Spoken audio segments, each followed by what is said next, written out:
ఇప్పుడు తిరుమలకు వెళ్తూ ఉంటాం. కానీ ఈసారి తిరుమలకు వెళ్ళేటప్పుడు ఈ 3 విషయాలను గుర్తుంచుకోండి. 1. తిరుమల కొండపై చెప్పులు వేసుకుని తిరగకూడదు. ఎందుకంటే తులసి ఇచ్చిన శాపం వల్ల విష్ణుమూర్తి శాలిగ్రామ శిలగా మారాడు. తిరుమల కొండ కూడా అలాంటి శాలిగ్రామ శిల లాంటిదే. అందువల్ల తిరుమలపై చెప్పులు ధరించి తిరగకూడదు. 2. తిరుమల చాలా పవిత్రమైన స్థలం. కొత్తగా పెళ్లైన దంపతులు 6 నెలల పాటు తిరుమలకు వెళ్లకూడదు. ఎందుకంటే తిరుమలకు వెళ్లే వారికి ఆ గోవిందుడి మీద భక్తి తప్ప ఇంకేమీ మనసులో ఉండకూడదు.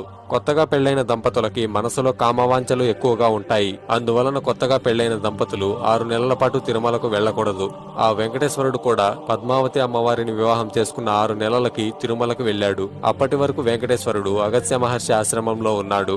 3. ప్రతి రాత్రి బ్రహ్మతో పాటు మిగతా దేవతలందరూ స్వయంగా స్వామివారిని అభిషేకిస్తారు. అందుకోసం ఆలయాన్ని మూసే ముందు గర్భగుడిలో కొన్ని పుష్పాలని అలాగే కొంత నీటిని ఉంచుతారు. తరువాత మరుసటి రోజు ఆ నీటిలో మరికొంత నీటిని కలిపి మనం ఎప్పుడు తిరుమలకు వెళ్తూ ఉంటాం. కానీ ఈసారి